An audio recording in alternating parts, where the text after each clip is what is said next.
À Caille, je me souviens qu'il y avait les services d'hygiène. C'était deux messieurs. L'un était sûrement le chef, parce que, bon, en tout cas, je me souviens de lui, il était habillé en boubou, toujours. C'est que c'était toutes les semaines qui passaient. Hein. Il était habillé en boubou, je crois, si je ne me trompe pas, marron. Un peu cacadois. Et puis, il rentrait dans la maison, il regardait tous les coins, s'il n'y avait pas de la saleté, et en fin de compte, il retroussait la manche, et puis il mettait sa main dans le canari, et puis il touillait. Hein. Donc, s'il y a de la saleté, hein, l'eau est trouble, ça va ressortir, et il faisait une consommation. Et je crois que ma mère a eu une fois une contravention. Donc, bon, il fallait le dire à mon père, parce que bon, la contravention était un peu salée. Hein. Et puis en plus, hein, c'était pas bon pour elle, en disant qu'elle était sale, quoi. Donc, elle a essayé de convaincre mon père, bon, en disant non, c'était pas ça, ce monsieur était un peu vicieux, peut-être. Mais mon père doit acquiescer, mais je ne pense pas que c'était sûrement convaincu, mais il était surtout désolé de l'argent qu'elle a dépensé pour payer la contravention. Et le soir aussi, je me rappelle, hein, on entendait des mots qui disaient les belvédères. Hein, et les filles, c'était une mauresque, elle disait les belvédères.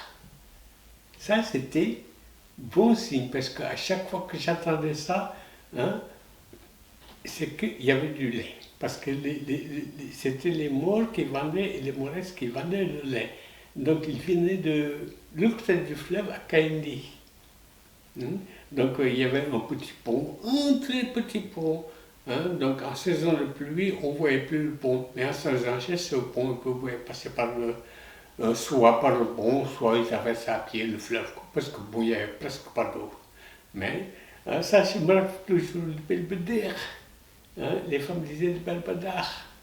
Ça, c'était à Caille. Bon, et à Ségou aussi, bon, je me rappelle, quand mon père nous a amené, mon frère et moi, chez un tailleur qui nous a pris les mesures, et puis a mesuré aussi notre tour de tête. Et puis moi, je suis venu, j'ai dit ça à ma mère, j'ai dit, bah tiens, on va avoir des nouveaux habits, parce qu'on a pris nos mesures pour ces trucs-là. Mais quand j'ai parlé de la tête, mon mère a compris. Elle a demandé à mon père, et mon père l'a dit, ah ouais, je vais laisser circoncis à l'hôpital dans 2 jours. Le jour J, bon, moi j'étais là, bon, ma mère est allée appeler les Djembefola. Les Djembefola, c'est le jour des Djembe.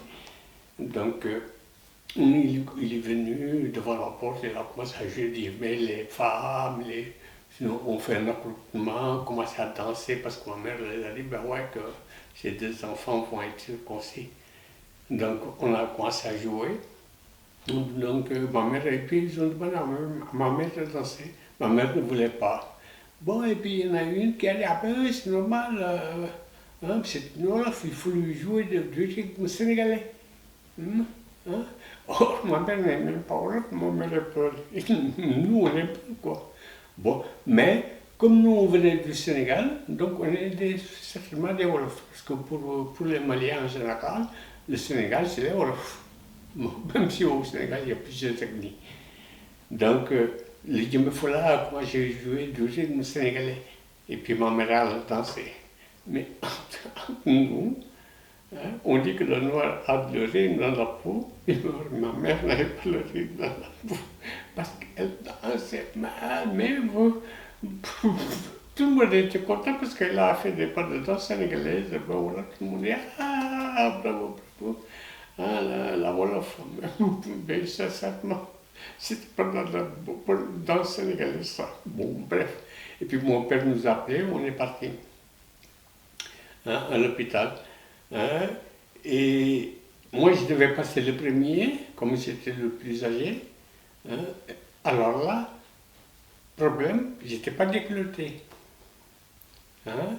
Ah, il dit, ah non, il n'est pas déculotté, donc hein, il faut revenir demain. Il faut que je fasse quelque chose pour me déculotter, et voilà, pour qu'on puisse couper. Donc on l'a remis à demain, au lendemain. Bon, mais bon, le temps était trop court, j'avais parlé à ma mère. Bon, ma mère n'avait rien fait. Bon, elle était jeune, bon, hein, elle ne connaissait pas tous ces trucs-là. Bon, tandis que mon frère, lui, il a été décolleté parce que c'est sa grand-mère, comme il vivait avec sa grand-mère tout le temps, sa grand-mère lui avait fait ça depuis longtemps. Bon, donc on est reparti le lendemain. Moi, on m'a décolleté avec c'est l'infirmier qui m'a décolleté. Mais ça faisait très, très, très, très mal. Mais il ne fallait pas crier. Parce que mon frère, on l'avait mis, c'est pas moi, à peu près à 100 mètres, 200 mètres. Hein. Mais cette fois-ci, c'était mon frère qui est passé le premier. Et moi, on m'a mis pareil, on m'a mis très loin. Voilà. Et puis, quand mon frère est terminé, bon, et puis moi, je suis passé sur la table. Hein? Alors, je serrais les dents, mais c'est même parce qu'il n'y avait pas d'anesthésie, rien du tout.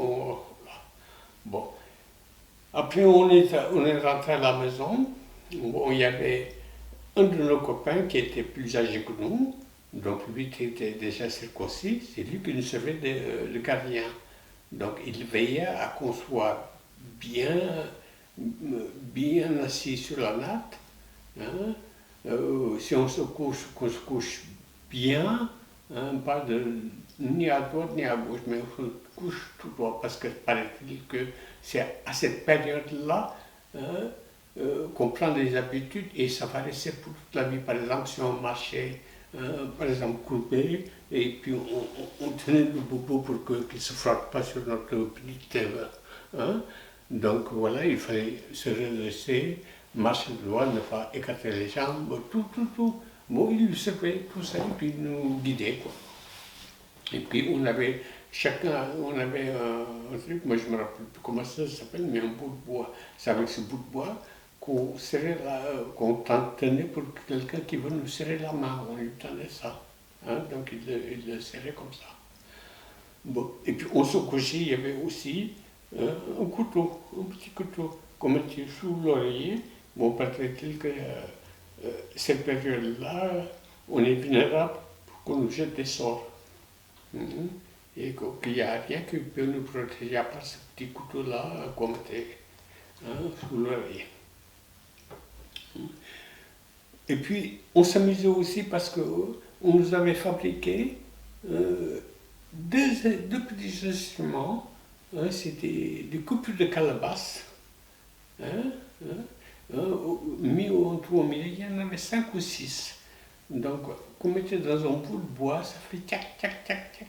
Donc, on le jouait comme ça, comme du genre maracas, mais c'est pas des maracas, c'est des calabasses. Des fois, j'en vois ici en France, des musiciens. Mais nous, on le faisait c'était pour nous, les circoncis, parce qu'on s'amusait à mettre 100 francs CFA, parce que c'était pas encore le franc malien, dans un carrefour, et puis piéger quelqu'un qui passait, qui se ramassait. Donc nous, on sortait, on disait avec l'instrument qui faisait tchac, tchac, tchac, mais on chantait en même temps. Yatacha, nablacha, yatacha, nablacha. Et puis la personne nous redonnait les 100 francs et puis nous donnait une petite pièce de, c'est pas moi, 5 francs CFA, voilà, puis on le laissait partir. Ou bien des fois aussi, ça aussi on piégeait les autres. Hein. Bon, en collant une phrase, voilà, qu'on mettait en évidence, en bas, il y avait une fil qu'on cachait dans le sable, et puis si personne ne voulait le prendre, on le tirait pour là, puis la personne qui suivait les vues, ça nous faisait rire, voilà, on était contents, voilà. Donc on faisait ça. Puis c'était une période aussi, bon, comme on était circoncis, bon, on pouvait faire des bêtises, mais personne ne nous grondait, on faisait tout.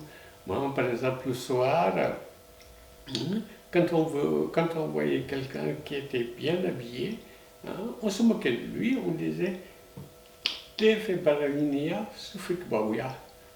Cela veut dire que le jour, c'est un demandeur de travail. Hein, demandeur de travail, cela veut dire, bon, demander du travail euh, au marché, porter des trucs lourds, ou bien demander de travail chez un particulier.